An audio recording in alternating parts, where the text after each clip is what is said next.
All right, everyone, welcome back to the LOOPCast. Today, I'm joined by Josh and Erica, and we got a good Friday episode ready for you guys. So, Josh, Erica, how are we feeling today? Friday energy. I'm so glad it's Friday. I'm just so glad it's Friday.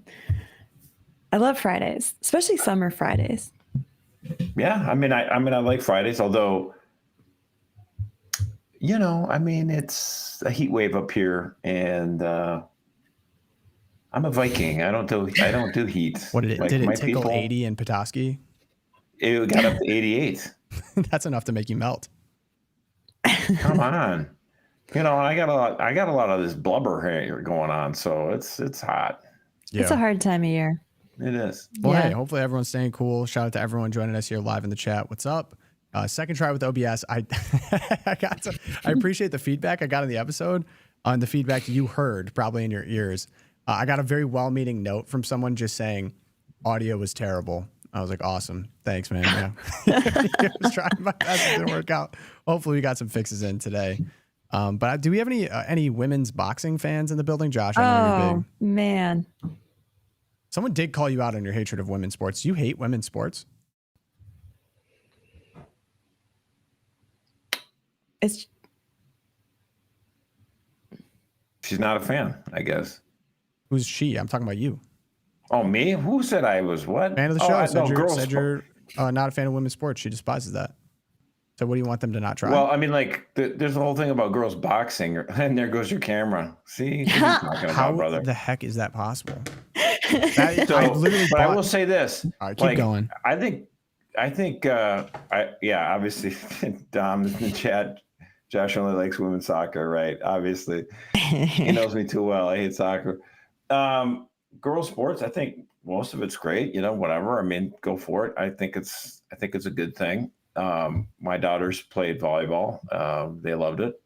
There are some sports by its nature I just don't think match with what I think feminine makes sense. So like women's boxing, I don't like seeing. I think it's kind of dumb. I wouldn't do it. I wouldn't encourage it. I wouldn't encourage women's wrestling either. It's just like, really, it seems more of the savage arts. It's one thing to have two guys beat the crap out of each other, but two women, it just seems kind of stupid. So Josh, little known fact about my sordid past. I was a women's rugby player for one semester in college. And it is a more savage sport than most female sports maybe ought to be. But it was fun. And it certainly got me outside of my comfort zone, and as an introvert gave me an outlet for that anger that sometimes comes over you. So yeah, I could debate the whole are there some sports that women should or should not be in, but the boxing, I mean, I'm not even a big fan of boxing for men. I don't know. It's just not something I'm interested in. Yeah, I like just two guys beating the crap out of each other. I mean, whatever, if you like it, that's fine. But I tend to like, football, baseball. There's some sort of point to the game. I mean, you want physical excellence, sure, and you also want mental excellence. Not that I'm sure there is strategy to boxing and stuff like that. But I just feel like this is an insane take. Body and mind together. There's any skill to boxing? Strategy. I didn't say that there isn't. I just feel like it's ultimate. There's a point. You knock out your opponent. It's the simplest. It's the oldest sport of all time. You lived through the golden era of boxing too, right? You had Mike Tyson and all that. I wasn't alive for all that. I've gone back and watched all the replays. I'm a boxing guy. Well, the thing is, boxing, they never made it accessible to the common man, though. It went all pay-per-view in the 80s. And so, I mean, I'm a kid growing up. Well, I can't watch the sport. I guess, but come on, man. You'd find out about it afterwards. Oh, Cassius Mike Tyson, Clay, Buster Douglas, 16 seconds, whatever. George Foreman, Joe Louis. Come on, guys. But I would like to offer an apology to the founding member of the Ave Maria rugby team. He was disappointed in my rugby knowledge. Said, I just started listening and I love the show. Was excited to find out that Tom went to Ave, but I have to give him a hard time about his rugby knowledge.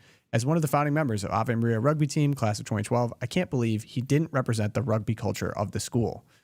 Keep doing what you're doing. Go Gyrenes. Tim, shout out to you. I can attest there is a rugby culture at Ave. I was friends with many of the rugby team, and I have a personal story as to why I didn't join that team. It was because I was at a rugby match. That's a proper term, I think. Rugby match outside of the dorms, and I was standing next to the sister of one of the star players in the team. Shout out to Phil if he's listening. And I was like, wow, this looks pretty brutal. And sure enough, the next play, his leg completely twisted the opposite way. Just imagine just taking a leg and twisting it the complete opposite way. And this was as someone was trying to convince me to join the team. And they had to bring the ambulance out and everything. And I was like, I think I'll pass. Like I'd like to keep my leg facing the right way. I do respect the honor, courage, and integrity, but man, that was brutal.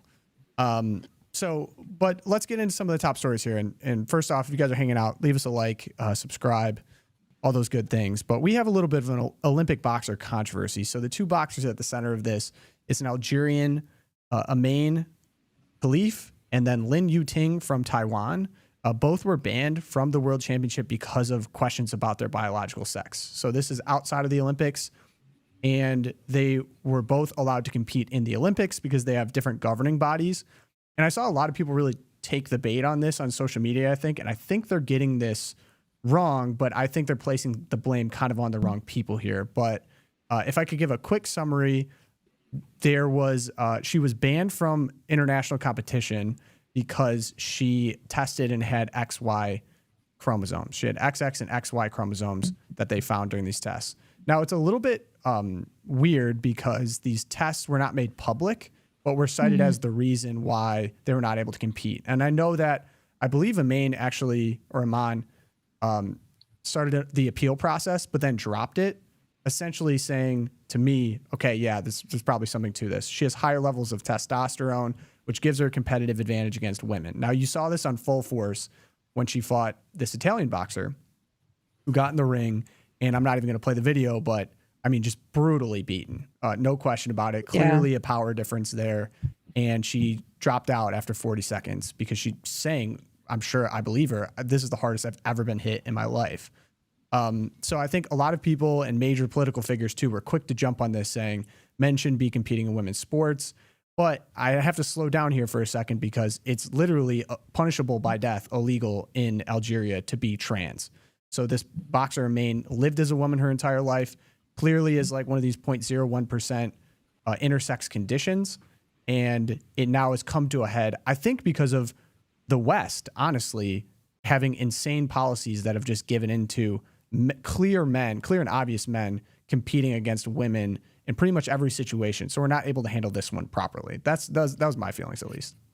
Yeah, and I felt like I think we were saying this yesterday, it was more of the safety issue, really, that the Olympic Committee just didn't consider, maybe technically this Amain woman is not a man. So like we shouldn't be saying, oh my gosh, men and women's sports. So technically no, but for all intents and purposes, she does have something about her physical makeup that gives her a crazy advantage. I mean, it was very difficult to watch the 46 seconds that this match lasted.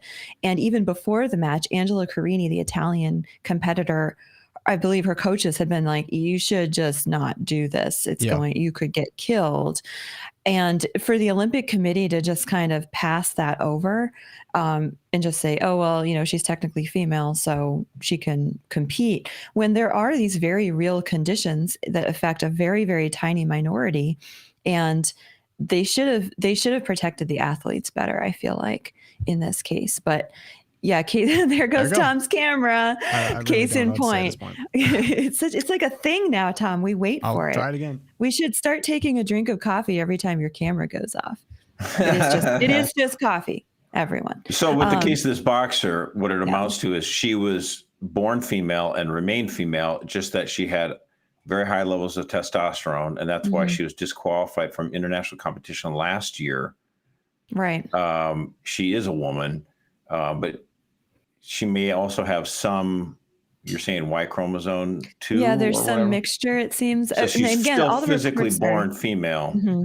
Yeah, I mean, the thing is, what amounts to is like they, in Little League rules, they would have these rules where it's like, you can't be, you have to be under 15 to play. And if you're over 150 pounds or something like that, you need to be kicked up to the next league as well, so that you would maintain a healthy level of competition for your people here. So, that's the kind of additional rule that they should have with these athletes, and like basically she's, Yeah, it head and seemed to shoulders above me every other athlete. because in wrestling you have these weigh-ins, right? And you have these different categories for different weights, and you can't have like a 400-pound male wrestling a 180-pound male. So they have different categories. It seems like with these ultra physical sports like boxing, you should have something along those lines.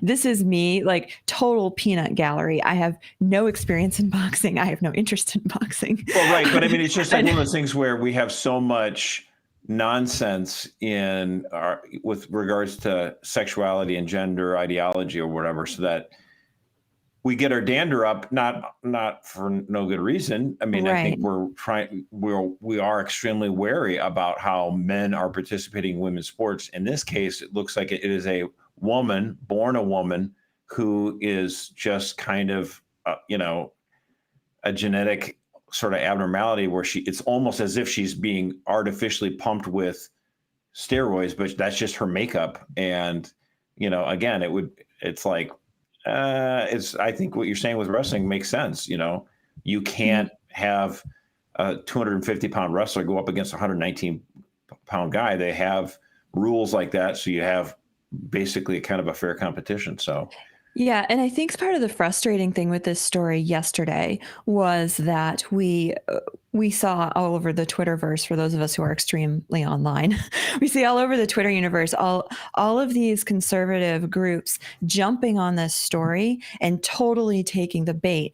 And all of the reactions were, oh my gosh, there's a man competing against women in the Olympics. The Olympics have gone completely woke, which, to be fair, given the opening ceremonies, people are on this heightened alert with, but they totally jumped on it and took the bait. And then, of course, the liberal media comes back and is like, fact check, she's actually female, so you guys are worried about nothing. When in fact, just yesterday, the new Title IX rules went into effect. Like, there is a very real problem here in the United States where men are being allowed to compete against girls. We've seen multiple injuries. There was a story out of, I believe it was Pennsylvania this year, with a high school volleyball team where this guy was competing in these girls. He would spike the ball in their faces and they get concussions. Like, this is a very real issue. And I feel like yesterday's story with the Olympics was used to obfuscate it and to be like, oh, you conservatives, you're worried about nothing. She's actually female. But this is actually happening in our country because of this extreme trans movement. And I know Pogo's like working on it, so I'm just going to Go for it. Yep. He's going for it. All right. So today, yesterday, Title IX, this new terms went into effect from the Biden administration. And what these new terms, this new interpretation of Title IX does is it uses the term sex in the original Title IX, and they've changed it officially to gender identity. And what this means is... Lovely. What this means is that schools that accept federal funding, if they want to keep it, they will have to allow men who identify as women, men to compete in women's sports, allow them to be in women's restrooms and locker rooms. And if the schools say no or cite safety reasons, the compliance officers will come right in and say, sorry, no federal funding. And the story, of course, is ongoing, right? Because this is being, thank God, contested. It's in 26 states right now. We have lawsuits. But again, I mean, I've written about this extensively in the past, that this Title IX from the beginning has been weaponized, mostly by the Obama administration, but to push this woke ideology, this trans ideology into schools. And what we saw from the Biden administration yesterday is sort of the icing on the cake of that. Yeah. This is just like one of those other reasons why people need to understand how important it is to have someone who's not a psycho in the White House.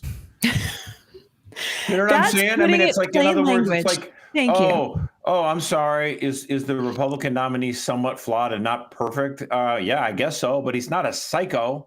He's not. I mean, Title IX, the whole purpose of Title IX, 50 years ago, it was traditionalists and conservatives like, I don't know, should we let women play sports? I'm not so sure.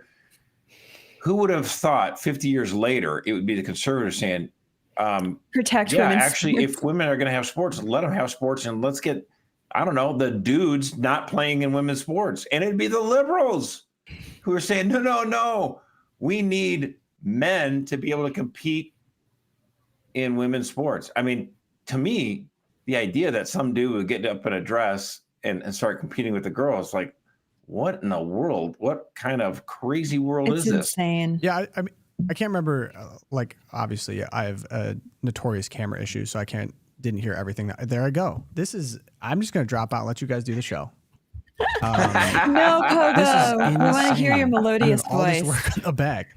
Okay, so you guys are just gonna look at Erica You real quick. need the $5 webcam. Oh my gosh, Here I do am. have a webcam. Well, you spent all this money on this camera equipment. This is just going to be me rage quitting on the podcast, I guess. This is going to be the new thing. But Oh my gosh. yeah, I think if I can make a point, hopefully Erica can be the face of this point. But it Face of seems to Tom. me that the biggest sacrifice, and there we go. I should just do a printout of Ken while you talk. I'm just Ken. We have Pogo's No, face. Yeah. please do not do that. Yeah. But it seems to me like the biggest losers. There's so many losers to this insane gender ideology that's completely swept the West. But two of them that come to mind. One, that rugby player that everyone was giving a hard time for being quote unquote masculine, and then this Algerian boxer. Like, we'll see. The facts are a little bit unclear, but she's lived her entire life as a woman and suffers from an extremely rare condition, according to the facts that we understand right now. And we can't treat those cases like adults with nuance because there's such obvious cases of men with beards winning women's competitions in America. I mean, there's like a great example. This Canadian powerlifter smashed a women's record by hundreds of pounds and then got on Instagram and was like, I don't understand why this is so hard. It's so easy for me. Well, it's like, yeah, no crap. It is. Like, you're a man. Like, there's obvious differences here.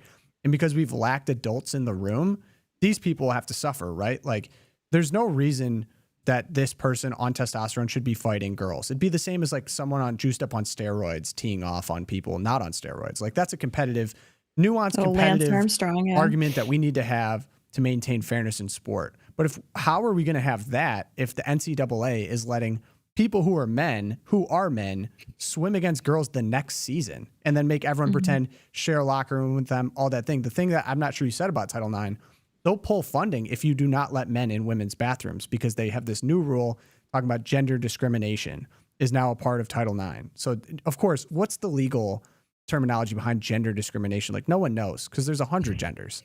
Once you remove it from biological, you can't have real serious legal conversations based on precedent because this is all brand new. People just invented this like 5 seconds ago.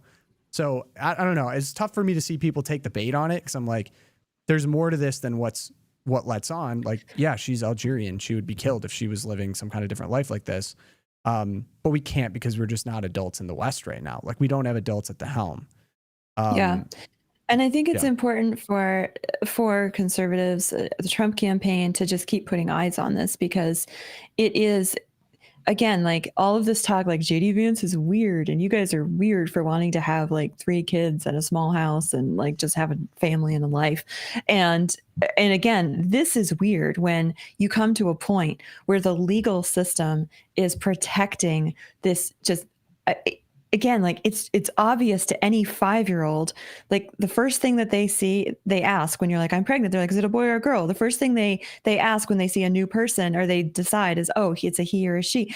And we're asked to just ignore all of that and legally protect this craziness. That's weird. And yeah, I think the fact that we have even secular women and feminists coming out against it shows that this is kind of a bridge issue, right? This is something that can split the Democratic Party in an even more important way than like the Israel-Gaza thing will split it because it's so much more fundamental. Did you see, and this came up, now I'm all thrown off, but Josh Shapiro, the Daily Beast, released an article trying to tank his candidacy for vice president based on like he covered up sexual abuse allegations. It was an article from a year ago. Sexual harassment. Sexual harassment. But it was an article from a year ago that they resurfaced under the guise that it was like, oh, this is happening right now and this is big news.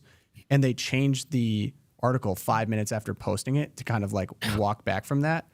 But I think it speaks to exactly what you're saying, like division in the Democratic Party. If they choose Josh Shapiro, they have a huge Michigan problem on their hands. No question. Like he's Jewish. And that's a reality. And that's a huge fissure within the party. We'll see that come to a head at the DNC. It might be, but if it gives Kamala Pennsylvania, that would, and she might not need Michigan. That might be enough to get her back in the White House. So it's one of those things, like if you asked me, that it's probably her most strategic pick if she went with Josh Shapiro. But that sexual harassment cover-up scandal is causing second, apparently, doubts about whether or not she would pick him. And so then, I still think he's her stronger candidate, even if it makes Michigan a little bit harder. I think she wins PA, or at least gets very close with it. So, it's a game of inches in some ways. So we'll see. But did you see the news today, though? Not the campaign election news, but the big news with the jobs report that came out this morning. Jobs report was way lower than expectations. And like 35% lower. That was shocking. Exactly. And what it amounts to is there's a thing called the SOM rule, which says that if there's a 3-month average unemployment rate, if that increases 0.5 percentage points above the previous 12-month low, it kind of, okay, what is this? What it amounts to is the unemployment trend over 3 months going up, and then it's much higher than it was a year ago. That's a leading indicator. It's called the SOM rule. It's a leading indicator that you might be in a recession. And it's like an objective criteria, because in a recession, you don't really know whether or not you're in a recession until you're kind of into it a ways, because a recession is 2 consecutive quarters of negative growth. But a SOM rule, when you're like, oh, okay, look at tick, tick, tick, here goes the unemployment numbers going up, up, up, up.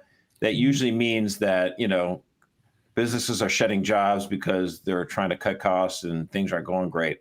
And so that's why I'm looking at the Dow Jones right now, and it's gone down almost 1,000 points it's down 943 since this morning, last hour and a half. Is because of the jobs report? Yep. So do you think any mainstream media is going to ask Kamala Harris the tough question about why she hasn't answered any questions? I mean, they have not come up to her. She gets up there and she says a statement. It's all on the teleprompter, and then she walks away, and the reporter's like, oh, okay. You go, Queen. Yes, Queen. Yeah. They never ask her any questions. And like, what's going to happen? They're going to do this for another 3 weeks because they are promoting her, and they don't care. They just want to get rid of Trump, the media. So they're just going to, yes, Queen, keep going. And she's going to glide on this path for another 3 weeks till she gets to the convention, gives her speech. Oh, yes, Queen. And then she'll give one press conference where she answers a few questions, and then that's going to be it. Well, Josh, I have something that could really round out this segment. If you'd like to hear, this was her first unscripted answer to a question. Now, you bring that up. It's true. She has not done any unscripted media press, anything like that. It's all been We're rallies. on day 13, just for anyone who's wondering. Day 13. And I do and we've had nothing from her. Let me pull that up. Here we go. Extraordinary. This is just an extraordinary testament to the importance of having a president who understands the power of diplomacy and understands the strength that rests in understanding the significance of diplomacy and strengthening alliances. This is an incredible day. Oh my gosh. I mean, it's just she's the student in class that just keeps circling around and saying the same answer because they didn't read page past 9 or something in the book. Like, get over it, girl. You don't know what you're talking about. It's unbelievable. Here's my hope is, how with football, it'd be like, I'm hoping that Trump is like the Alabama of football, where they play the hardest schedule in the country. They play in the SEC. They're battle tested by the time they get to the playoff. And like, I'm hoping that Kamala is like Oregon or, like a Pac-12 school that doesn't play anyone during the year. and then they show up to play the big boys or whatever. Because even that question is hilarious to me, because this was after a historic prisoner swap, which I want to get into more. It's the biggest since the Cold War. But it was basically like, how does it feel to do such a great job? Was the question that she was asked. Yeah. And that was her answer. Like, that is the ultimate, here's the ball, do whatever you want with it. Here you go. And It's to understand like the significance of understanding. Right. Gave the question that Yeah. we're all used to, gave the answer we're used to hearing from her is a word salad. And then you get Trump showing up to the National Association of Black Journalists. I mean, I can't even get over how this started. Talk about hostile to end all hostile. Like, they basically made fun of him for being divorced. And he's like, you hate black people. What do you have to say about that? In front of a crowd of black people. And his answer, I feel like this would be a good juxtaposition here. Let's play that clip. Here's the difference between what's going on right now in media. The elephant in the room, sir. A lot of people did not think it was appropriate for you to be here today. You have pushed false claims about some of your rivals, from Nikki Haley to former President Barack Obama, saying that they were not born in the United States, which is not true. You have told 4 congresswomen of color who were American citizens to go back to where they came from. You have used words like animal and rabid to describe black district attorneys. You've attacked black journalists, calling them a loser, saying the questions that they ask are, quote, stupid and racist. You've had dinner with a white supremacist at your Mar-a-Lago resort. So my question, sir, now that you are asking black supporters to vote for you, why should black voters trust you after you have used language like that?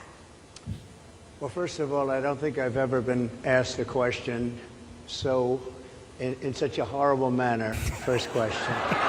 You don't even say, hello, how are you? Are you with ABC? Because I think they're a fake news network, a terrible network. And I think it's disgraceful that I came here in good spirit.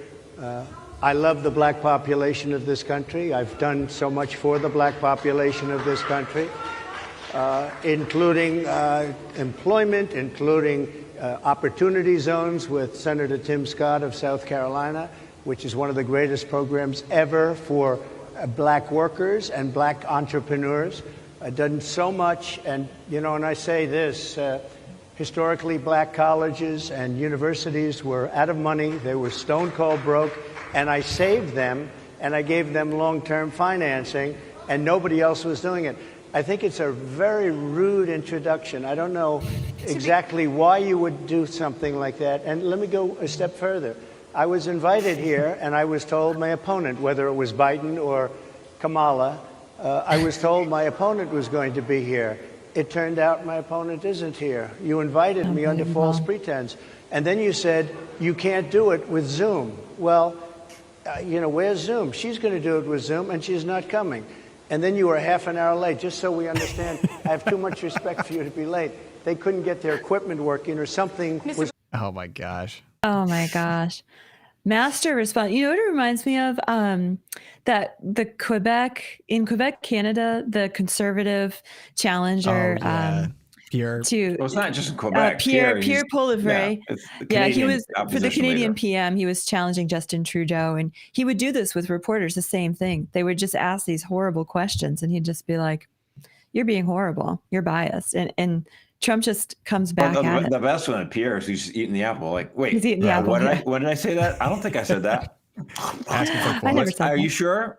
Tell me when I said that. And the reporter doesn't know what to do. And the thing is, with Trump's thing here with the black journalists or whatever, like Rachel Scott is a Democratic activist pretending that she's a reporter and just going after him. And everyone on the right was completely wetting their beds over this. Oh, my gosh. Because if you actually look at what he said about Kamala, he's like, when she first got elected, she was bragging about being the first Indian American. And now she's talking about she's African American. It's like, which one is it? Right. I'm sorry, all you bedwetters and establishment Republicans. That's not racist to be like, I don't get it. Like, what is going on? Like, you bragged about being an Indian and now you're, from India, and now you're from African American. It's like, and people were losing their marbles. Yeah. And the fact is, The View, like all those women on The View, they're like, oh, but they would go after, Nikki Haley for being scared of her ethnicity and not wanting to downplay that she was from India.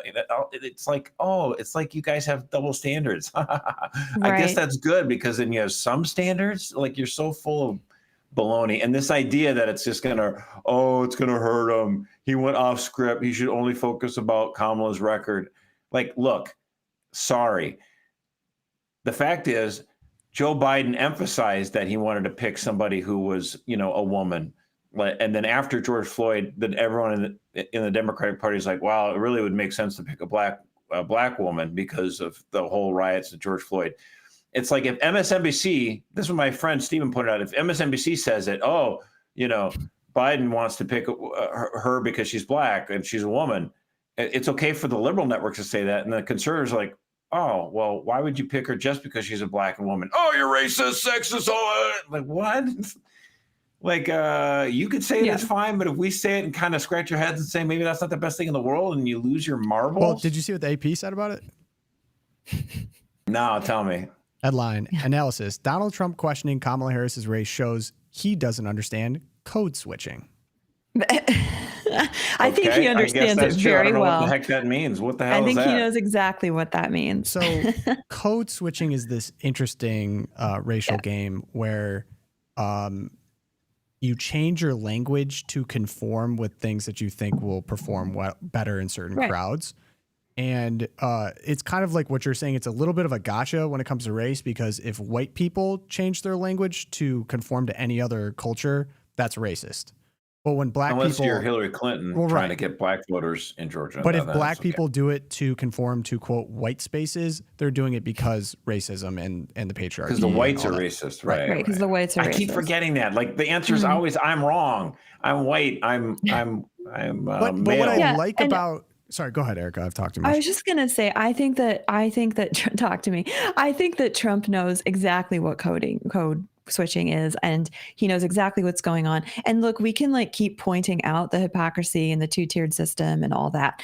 They don't care. And the point is, Trump doesn't care either. So he's just going to keep pointing it out and talking about how she switches, and his base will understand where he's coming from. I think JD Vance did a great job at the border. A reporter came up to him and was like, phenomenal job. As a father of mixed race children, how do you feel about what Trump said about mixed race Kamala?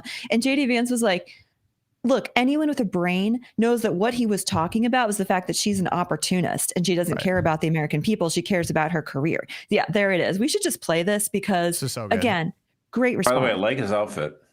Yeah, I know. To the National Association of Black Journalists, where he said not weird that Vice President Harris is, quote, all of a sudden black.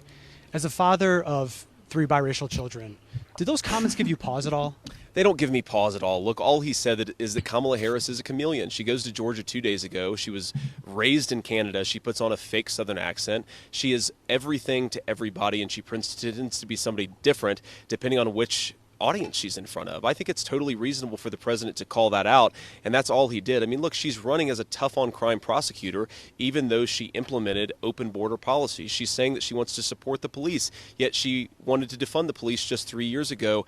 It's totally reasonable to call out the fact that she pretends to be somebody different depending on the audience she's talking to. Okay, code switching. Exactly. Yeah, I don't know. There's been a lot of talk like, okay, is this damaging to go down this line of questioning or whatever? And I think people are getting a little bit too defeatist about it. He's pointing out something really obvious. And isn't that why everyone kind of fell in love with Trump in the first place? Was his greatest contribution, I think, to the political world was how dishonest and slanted the media is. Like, fake news is now on every tip of everyone's tongue all the time. But that wasn't the case before. There was kind of this thought that the media was this neutral institution that treated everyone fairly. And I think he just kind of pointed out the truth. It's like, look, they're biased, they're slanted, and they're against me. And you should know that. We shouldn't pretend like we're going to go in and it's going to be the same for everyone. It obviously is not. I mean, you even look at these 2 exchanges. Like, they were talking about how Trump was racist for saying that, and then turn around. And this white reporter from CNN gives the biggest race bait question of all time to him while he's at the border, probably talking about the crisis down there that Kamala Harris has been the border czar of. But of course, didn't ask anything about that here. He was talking about, shouldn't you be offended as the father of a biracial family? It's like, that's not honest. Ridiculous. So JD Vance, a great tryout here for vice president. He's going to have to deal with this a lot more, clearly, of this dishonest plan. It's nice to see that both Trump and Vance have confidence, because the fact of the matter is there's way too many people on the right, on the conservative side of things, who are, again, continuing another day of wetting their beds about, oh no, what's going on? Maybe he made the wrong pick for VP. Why is he getting distracted with this going to black journalist stuff, all this stuff? Wah. Like, look, Democrats, like 3 weeks ago, were despondent because they thought not only were they going to lose the presidential election, they were going to lose everything. They're going to lose the House, they're going to lose the Senate. They were in absolute disaster mode. And I remember, like, okay, well, you get rid of Biden, that you got Harris, and she's not going to be that great either. But Democrats are on a massive sugar high right now. Right. They're so convinced. Oh yeah, we got the Yas Queen, man. She's awesome. She's going to be so good, and she's so and we got TikTok videos showing that she's confident and she can dance, and this is going to be great. Okay, guys, great. It's August 2nd, so I mean, keep it up. See how long you can last on this. But is this going to go through all of September, all of October? I mean, I'm sorry, but how long can you party? Give me a break. And Republicans, that they're completely bedwetting. Let's look at the actual numbers. I mean, if you go to Real Clear Polling and get the average, despite millions and millions and millions of dollars of free media advertisement for Kamala Harris, you look at the Real Clear Polling average, and Trump is leading by 1.2%. Okay. And actually, it's possible by Monday, she might even be up by 1 or 2 points. I mean, whatever. Here's my point, though. What was it like in 2020? Joe Biden was leading these same polls over Trump by 7.4%. So Trump is doing 8 percentage points better than 4 years ago. 8 percentage points. And by the way, if these two candidates are locked tied, Trump wins, because the Electoral College, I mean, she's going to run up the score in New York and in California. But if they're tied, that means there's a lot of people voting for her in those deep blue states, and he's going to win states like Arizona, Georgia, Pennsylvania, Michigan. So stop wetting the bed. I like that. We got to get to work. But stop wetting the bed. It's not comfortable for me, but I will take the hopeful take. Happy Warriors, right? Yeah, that's right. I have seen even Nate Silver has on Electoral College percentage win is still super favorable Trump. I mean, that hasn't changed. Yeah, I think he had a 67% chance from Nate Silver this week. But it's still, it's still in favor of Trump. That's right.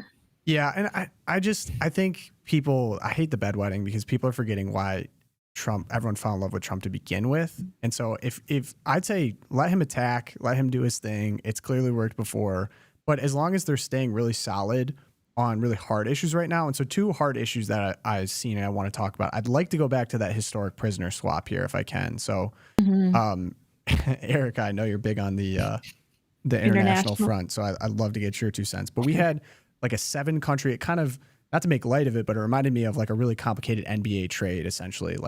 7 different countries came together and they were all talking behind the scenes on who they should release to each other. And so Russia releases, I believe, 15 people. And then we release 12. I'm going to pull up the summary, but we as in all the other countries. And so who we got back? We got back a Wall Street Journal reporter. We got back a former Marine who they were both kind of taken into prison under really sketchy pretenses. It's not like they assassinated anyone or were spies or anything. But on the flip side, who we released to Russia genuinely was an assassin. So one of them was legitimately a Russian assassin we released.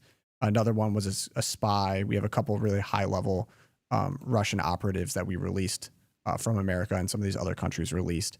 So the clear thing that comes to mind here is it doesn't feel like a very even trade. And it really hasn't felt that way in a long time. Trump was quick to point that out. Biden shot back saying, why didn't you do it while you were in office? But Eric, I'll leave to you. Is there anything else that sticks out to you about this prisoner swap? Yeah, I mean, Biden's response, well, why didn't he do it when he was in office? I mean, and the leftist Twitter goes, oh, mic drop. But 2 of the 3 prisoners we got back were actually taken and sentenced during Biden's tenure. So that does make it more difficult. It makes it harder for a former president to have done anything. I mean, yeah. The whole time travel, but I don't think Biden knows what year it is. So there's that. But I think, like, again, one of Trump's response was, had I done this, we would have gotten them back for nothing. But like with the Brittany Griner trade, where we get back our star basketball girl and we give them a confirmed spy and assassin in exchange, this horrible cartel lord basically from Russia, we give him back to get a basketball player back. What this keeps doing, what this keeps reinforcing for the Russian government is, some of our top spies have been taken in Poland or Switzerland or wherever, like they were taken into custody. Well, if we just take an American citizen who's here visiting, one of them was visiting her mother. If we just take an American citizen, in 2 or 3 years, we can trade her for our top espionage guy that they just took. So it's reinforcing that sense of Americans are willing to go to bat at this. And are we glad? I mean, I am so glad these people are home. 3 of them. Price? Yeah, of course. At what price? Again, yeah, like they were being held in penal colonies. One of them has been sewing industrial clothing in a penal colony in Siberia for 6 years. And I'm glad he's home. I am glad. But at what price? And in such a way that it puts more American citizens at risk of undergoing the same ordeal again and again and again. And it's just this weak foreign policy that we have come to expect from the Biden administration of, let's just make everybody happy, keep everything, and really only make an effort when we need an international win. I mean, Biden is about to give his swan song speech at the Democratic National Convention. So this all went down because he wants to be able to tout it for this is my legacy, and, point to the people in the audience that he just brought home from Russia. If we're going to talk about his legacy, then how about the fact that the Biden-Harris administration just gave leniency to the guys who were masterminds behind 9/11. It's like, how is Khalid Sheikh Mohammed still breathing? Shout out to Tinfoil Tom, put that in the chat. That guy should have been executed 15, 17, 18, 19 years ago. I'm sorry, this Catholic is in favor of the death penalty, and that guy should have received it. Boom.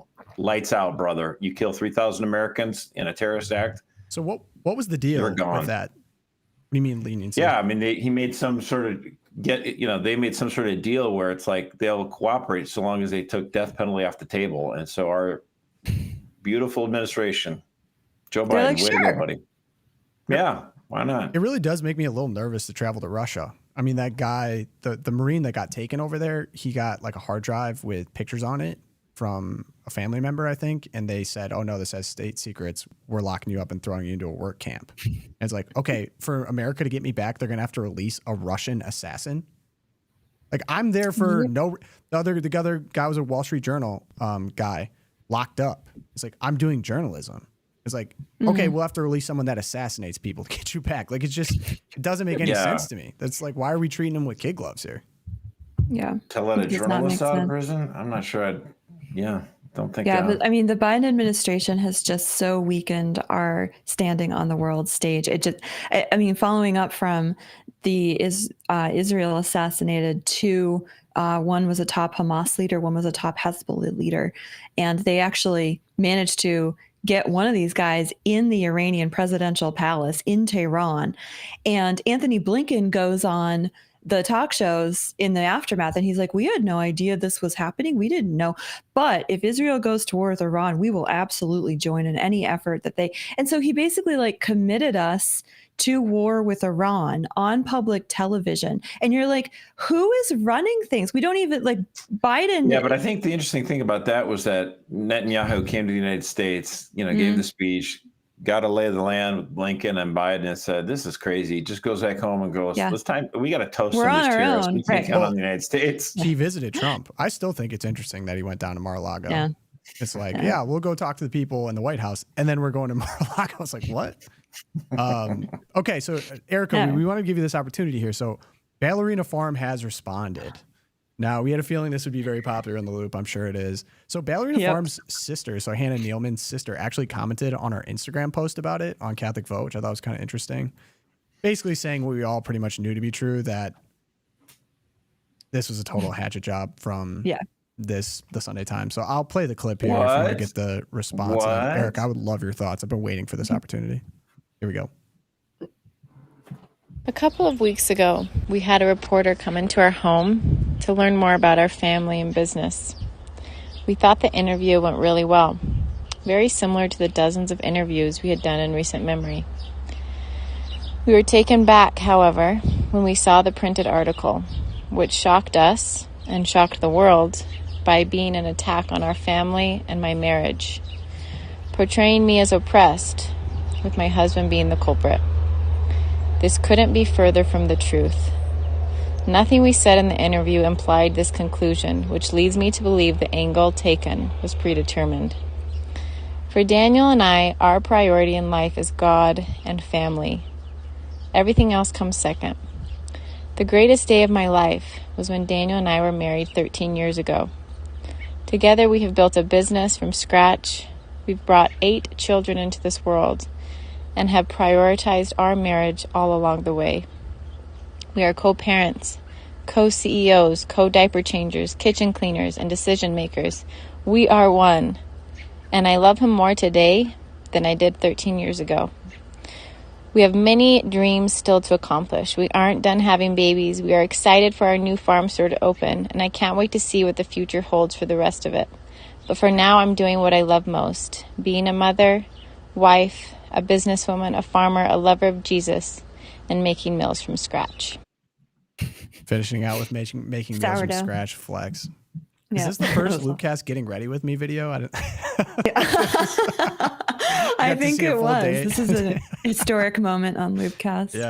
Yeah. No, I loved that response. I have hesitancy. I don't follow her. Like, I don't follow mom's influencers on Instagram. I had a period in the early mommy blogging where I had a mommy blog, and like I followed all the mommy blogs. And you had a mommy blog?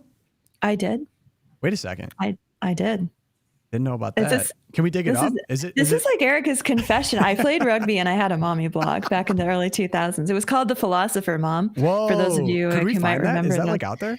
It's still there. Okay. Still there. All right. Oh, he's going for it. I don't know. I might ambush you with that on a future show. Yeah. I'm sure it was awesome. On a future. Making fun of it all. I'm sure it was awesome. It was great. But yeah, so again, I always take these videos with a grain of salt because I like to say that the mommy influencers, this is very much life curated. And for all the language of like, I'm just going to be real with you and show you my real life. It's not. Okay, it's edited. Like, don't give me that. Like, for women who are ready to be real. And no, this isn't real either. But I do think that the way she responded, assuming that this is all, perfectly above board and genuine, I appreciate that she called out this reporter and said, look, this was unexpected. We thought it went really well. And what she ended up coming back with was completely the opposite of what our family is. And it's hard to tell, like reading the Times Sunday article and and then watching this reaction, it's hard to tell, like, did the New York Times reporter lady just go there? Sorry, yeah, Sunday Time. Did she just encounter this family, and to her it was so outside of her experience and her comfort zone? The only lens through which she was even capable of translating it was that, oh my gosh, this must be oppressive and patriarchal, and like she couldn't even register the happiness and joy that exudes from this kind of life that the Ballerina Farm has built for themselves. Like, that would be truly tragic, right? That a woman would go to another woman's home and be unable and incapable of seeing the goodness and the beauty in that life as it is portrayed and as it is lived out in reality. Maybe that reporter hates that. Yeah. Yeah. And I have to go back to JD Vance, like the childless cat ladies, right? Like that's what Josh, that was a great meow. But I'm talking about people who have no children by choice. So they call themselves child free. Then they encounter something like this, where she's like, I have 8 kids and I'm not done. And they have this reaction of, oh my gosh, I have to interpret this as a negative and a patriarchal oppression.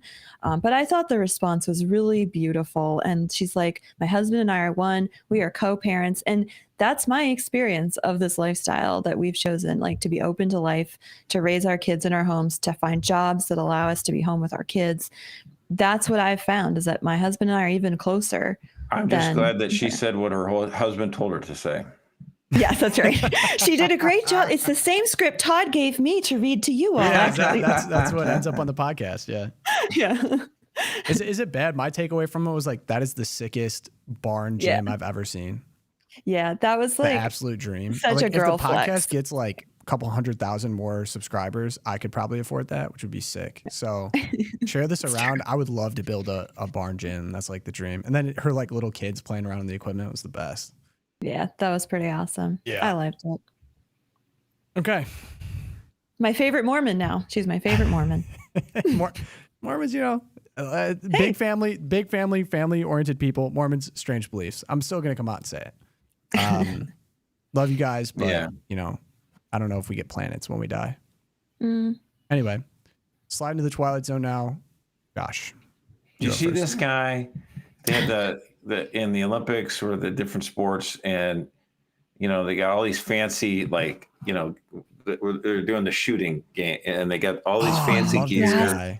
And the one guy's kind of going like this, like twisting his body over his shoulder. He's got a scope. This might be my This favorite, guy doesn't care. Guy. This guy from Turkey got up that morning. He's like, oh, what the hell? I'm gonna compete in this sport. Give me a gun. Stands up there, hand in pocket, no special lens. I mean, he just like, gets look up at the there, comparison of the other competitors. Shoots, gets the silver medal. I love it. So like, if you look at this is what most people, they have like different lenses, this guy doesn't even have headphones on. He's just popping shots. He's got the tiniest little thing to buffer his ear. Yeah, tiniest. Yeah. Totally, this guy's my new favorite. And he won silver, right? Didn't he get silver? Yeah, he got silver. Just a dude from Turkey showing up. And apparently he picked it up as kind of like a divorce habit. Like he got divorced and was like, oh, I just want to spend more time with my kids. And so he just started shooting. And he that's what it is, man. I don't know what to say. I mean, I'm sorry he's divorced. He got divorced. He has to start. It's time to play the guns. And apparently he just like pulls up to shooting places, and everyone's got all the specialized tech. He outshoots them and then asks them, where can I smoke? Like he just needs like a smoking space, and that's it. This guy won silver. He's like the second greatest shooter in the country right now. No gear. Going in. I did see some pretty funny. In the world. He's the second shooter in the world. Second greatest. Let's see if we have this comparison too. So many people have made memes. It's like Gen X versus Gen Z. Yeah, this guy. What is this outfit? And the way he's leaning around and like a Peter Pan with the thing over his shoulder. My favorite one as a mom, my favorite meme with this was the guy on the right, the Chinese guy with all the outfit and everything. It's like me getting ready to take my first baby out in the world. And then the second guy with like hand in the pocket, me with my fourth baby out in the world. That was Mary Catherine Ham. I love you, Mary Catherine. I was like, that is so true. That's why I got a little warning to y'all, like you know, you can have a bunch of college boys, age 20, they look like they're young and strong, but last thing you want to do is mess with a pack of barbecue dads. Dad strength. It's legit. Don't give us a reason. That's my number one. I actually have two. I got to do two. Do two. All right. Go for it. It's Friday. Did you see this about Kamala hating Christmas? Did you see this clip? Did you guys see this? This is insane. Yeah, and when we all sing happy tunes and sing Merry Christmas and wish each other Merry Christmas, these children are not going to have a Merry Christmas. How dare we speak Merry Christmas? How dare we? And unless you support amnesty for illegal immigrants, how dare you celebrate the birth of your Lord? Oh my gosh. I love it. Yeah. Oh, I mean, this is a typical view of a nauseating, condescending, deep blue state liberal. And now let's take this message. Let's talk to the good voters of Pennsylvania and Wisconsin and see what they think about that. How dare you say it's Major Elizabeth Warren vibes going on? Total scold. Or when I mean, like it's like Greta Thunberg, 30 years later. How dare you? Remember when Nancy Pelosi, I still use this to this day, but Nancy Pelosi got up after Roe v. Wade and was like, I'm not going to say good morning because it's not a good morning. And so like when I wake up without enough sleep, that's what I say to my wife. I'm not going to say good morning because it's not a good morning. The best. She's going to leave you if you keep quoting the how Nancy Pelosi. Someone in the chat, shout out Casey, is that supposed to be Turkish dead shot? Yeah. I love you, Casey. I mean, the memes on that are just so endless. The guy's such a legend. That's very good. Very good. So, all right. We got Kamala the Grinch, the commie Grinch who hates Christmas. And Turkish dead shot. Good Twilight Zone, Josh. That's awesome. Okay, Erica. All right. Mine's a little more serious. So yeah, thinking about mothers, I was thinking about Ballerina Farm and, how joyful she looks and all that. And this interesting study just was highlighted by the Institute for Family Studies, Brad Wilcox. We could pull that up, his post there. Yep. The most interesting figure for me, this was a study of why parenting is so exhausting to people now. So it went through a bunch of different graphs, but this one was the most exciting, or not interesting, not exciting. It's sad to me. But it's this charting the decline in time with friends when you're not at work or school by parenthood status. And you notice that back in the early 2000s, we're looking, and this is daily hours for married fathers and mothers. They were spending, just over half an hour every day with friends. And then that, of course, dipped. It started a downward decline in about 2010, starts to dip a little bit. Ooh, what happened in 2010? We'll start thinking about that. And then, of course, COVID, it tanks and it never recovers. It's gone up a little bit since COVID, but it never really recovers. And this would be time where mothers and fathers take their kids and they hang out with other parents of children. So there's like a play date time, or there's time outside of work to be with people other than your own children one-on-one.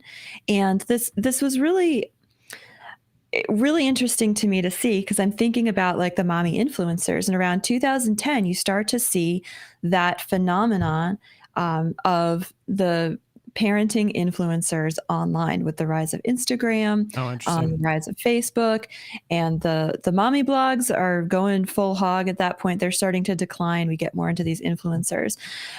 So I was just trying to think through, why are people spending less time with their friends? And I think it really does have to do with the increase in our digital social lives. With COVID, that becomes our primary social life. It all goes online. And at that point, we sort of see this societal wide addiction. But it's also like when your parenting starts to be defined and you identify yourself with like a tribe online, it's really hard to find that tribe in real life. Like even among my friends at church, and I'm blessed with a religious community, so I have a lot of moms in my circles. We parent in very different ways sometimes, right? Like we have attachment parenting. We have moms who co-sleep. We have moms who are like me. I'm like, I will never co-sleep because I won't sleep. And like, we've got all kinds of extremes. And if you start to be reinforced with that with your online life, and that's your primary social life, it's then really hard to come together in person with people who disagree with you, right? It's harder to be together. And so you become lonelier, you become more dependent on that. And I'm fortunate, I think women who homeschool and who have homeschool communities are fortunate that we're sort of forced together in person with people who don't parent the way that we do. And it's good for us. But for so many women out there, this is really isolating. And so anyway, I just wanted to put this out there. You're right. Then you get your own tribe online where you all affirm that particular view that you already exist and have. So all your priors are confirmed. Yeah. And then when you go out and meet people in real life, then you get alternative opinions. And here's the thing. It all depends on your attitude, because women by nature tend to be like wanting to be supportive, and they kind of do consensus building, not always, but whereas guys are like, oh, you're wrong, I don't give a crap, I guess you're just wrong. I don't care. It's like, and so I think it's a little bit easier for us to intersect with people because I just assume that most people are wrong about everything and I'm right about everything. So. Yeah, women don't operate like that. I almost wish that we had data a little bit further back, because when I think 2003, like the internet is already kind of in full force. It did obviously get bigger and more impressive, but I'd be curious, like pre-internet, what are we looking at here? Because the cool thing about this graph too is it has for parents as well. It's like it's gone down both for parents and then both for kids. More extreme, obviously, for kids, so you kind of get this low area. But you're saying it went down for childless all people. adults, All adults, not just fathers, mothers, but childless males and females. It went down for everyone. And I think the biggest dip, the first, I mean, the COVID dip is obvious, but the other dip is the advent of the smartphone right around 2010. I mean, it started like but that's when it became ubiquitous. So that's what drove that steady decline downward. And then I wonder if like around that 2008 like financial crash, there was more unemployment, so people are hanging out together more or something. Like, I don't know. You do see I think honestly, no. I think it's the smartphone is the bigger thing. I mean, whether you have unemployment or not, people still would get to meet each other in real life. I mean, like the things went on, but no, I think that's absolutely the bigger driver. Yeah. Interesting stuff. Yeah. So bring back the play dates, get off the phone, get together with friends more. Yep. All for adult play dates too. People got to get out there more. Okay. Oh, show no doc.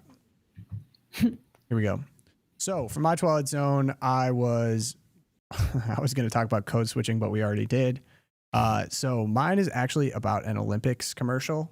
So it was, I'm titling this Tech Companies Trying to Make AI Sound Good Challenge Impossible.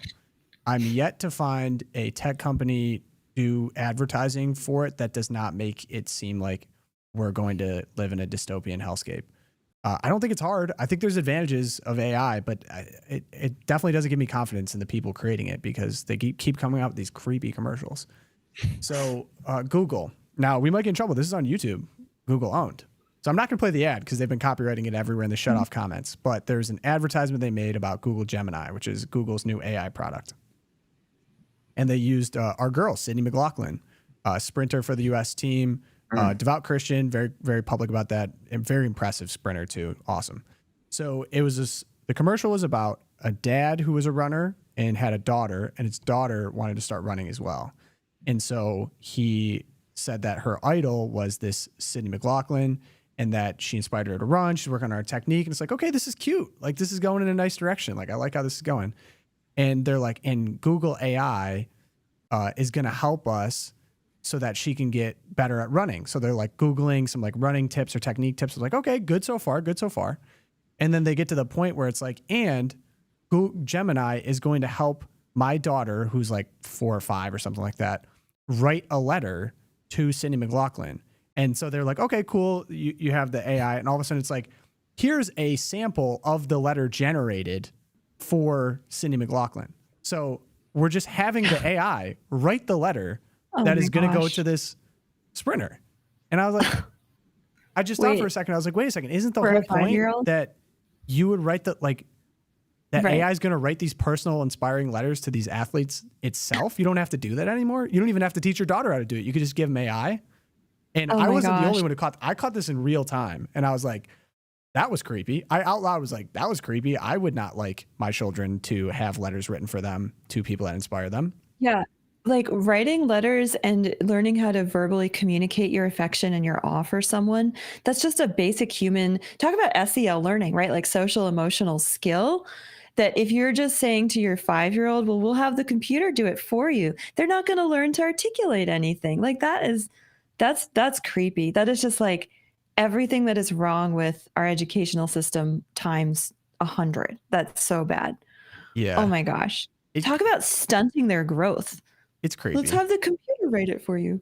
Oh my gosh. Yeah, I was like, and they all, and of course they wrap it in. I think this makes it more ominous. It almost feels a little Black Mirror for any fans of that show. I loved Black Mirror, like probably too much. And it really creeps some people out so they can't handle it. But I was just like in college, we were all watching them together and breaking down the episode and stuff.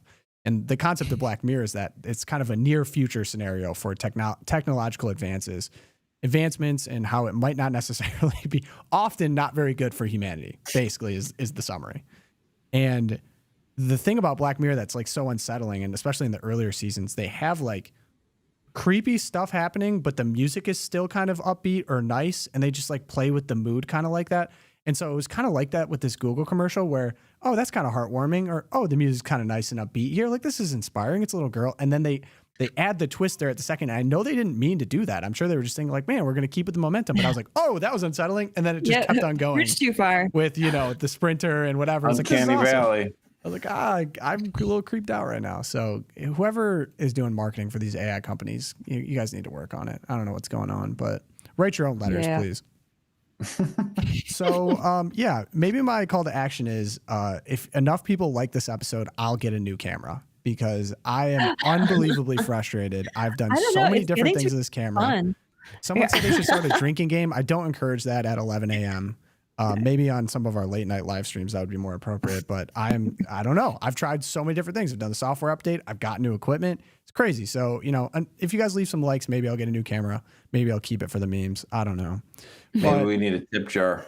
Yeah, a virtual tip jar or something. But yeah, happy Friday, guys. Thank you for joining. If you want to help out, leave us reviews on Spotify, Apple Podcasts. Hopefully this tech-wise was a little better. I know the last one was rough, so I apologize in advance. Thank you for sticking with us. Thank you to all our champions. Best way to support the show, become a Catholic Vote champion. Do that at catholicvote.org/champion. Champions, plural, is where you can do that. It's the only reason we're able to do this. Thank you so much to everyone who currently supports. And you can email me, loopcast@catholicvote.org. I'm still working through some emails, but if you want to have some suggestions, questions, want to tell us that Josh is the greatest, that is where you can do that. Some people have done that. Not necessary, but it's okay. Yeah. And so, best way to support, you can pray for us. St. Thomas More, St. Fidelis, Our Lady of Guadalupe. Pray for us.